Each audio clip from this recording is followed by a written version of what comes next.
What's up, everybody? This is Tito with the 5-Star Lyft Driver. In today's episode, I want to talk about the biggest thing every driver needs to have before their first ride.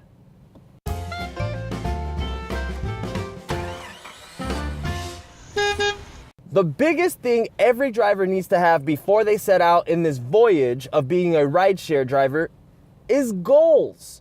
Now, I know that sounds simple and plain, but you would be surprised. So many drivers after 3 months end up quitting. Why? They either burn out or they just don't find the motivation anymore to do this and they just kind of go somewhere else. So in order to avoid this kind of like plateau, it is amazingly simple to set financial goals for yourself in order to keep yourself on track. So whether you're driving for extra money on the weekends or you're looking for a full-time income, if you don't have your goals set up, it's going to be very hard on certain days to get out and get after it. Now, I have a personal yearly goal that I break into 12 because of 12 months, that I then break into weekly, which I can more or less estimate what my daily net needs to be in order for me to hit those goals. Without these goals, it's very easy to get your foot off the proverbial gas. Oh, drive joke. And you're gonna want to set something up a little bit overreaching, right? So if you're saying I wanna generate $40,000 in cash, you're gonna want to probably overshoot that a little bit. Also in part because you wanna take into account your cost of business, your cost of gas, cell phone, so on and so forth.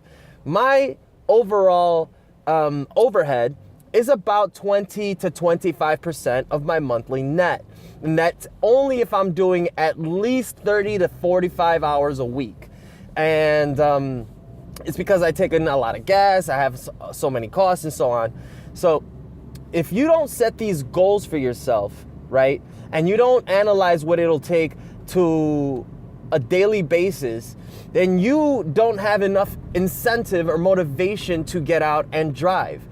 And it's like any other thing in the world, right? If you want to lose weight, how many pounds? If you want to gain muscle, how many pounds? If you want to get faster at running, how do you do that? If you want to be financially free, what does that take? So without goals, we don't have an aim. There is no focus. And unfortunately, too many people get into the business and quit after about 3 months from the stats that I've seen. So whether you're looking to go full-time, part-time, or just weekends, for example, you should have some sort of monetary goal in mind and stick to it as best as possible. There will be ebbs and flows in terms of how much you make, let's say, in a morning shift versus an evening and so on. But if you stick to your goals and you have blinders on, you don't have to drive forever. You can drive for the purpose of making a payment on a thing or paying off a thing or what have you. So be very cautious as to why you're driving. You know, it's some of the simplest basic tips that you can get.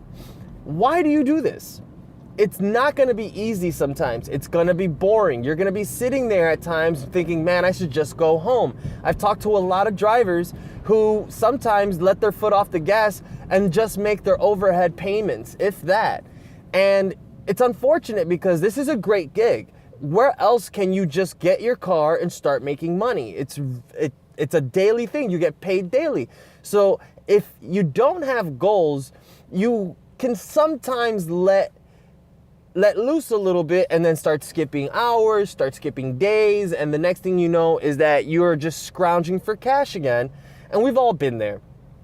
So whatever your reason is, put it on the wall, write it down, have it in front of you, and let that be your guide. My thinking is, if I want to make $50,000 a year, that comes down to about $125 to $130 a day. That means that there will be days that I'm gonna make maybe double that, and there are days that I'll take off. So that's at about an average. So I keep track of all my data and I'm making sure that I'm going towards my goals. Now, will it be a shame if I don't hit it? Yes, but it also allows me to see at what percentage I'm close to that, and I give myself kind of a grade. And if you have ever done sports, for example, especially timed sports, track, swimming, so on, you have only one thing to measure your performance by, and that's your time. And in this particular job, it's your income. So if you have a goal, you can put it up, you can set yourself for success by sticking to this plan and giving yourself the freedom that comes with it. If you hit your weekly goal and it's only Thursday, then you can keep chugging along or give yourself a day or two off. It's no one's going to hold you accountable but yourself.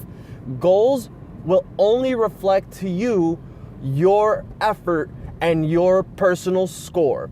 So if you're about to get in Lyft or Uber or Via or whatever these other companies are, have a goal in mind. Luckily for me, I keep track of all my data and I know exactly the routine that I need to have for how many days a week in order to hit my $1,000 a week. Do I hit it all the time? No. However, I've made it easy for myself to do so. So, if you don't have goals, what's gonna happen? Chances are you're gonna be very motivated in the beginning, you're gonna drive like a madman, you're gonna burn out, and then you're just gonna look at yourself and go, why? Why? And maybe go back to another job or career or what have you.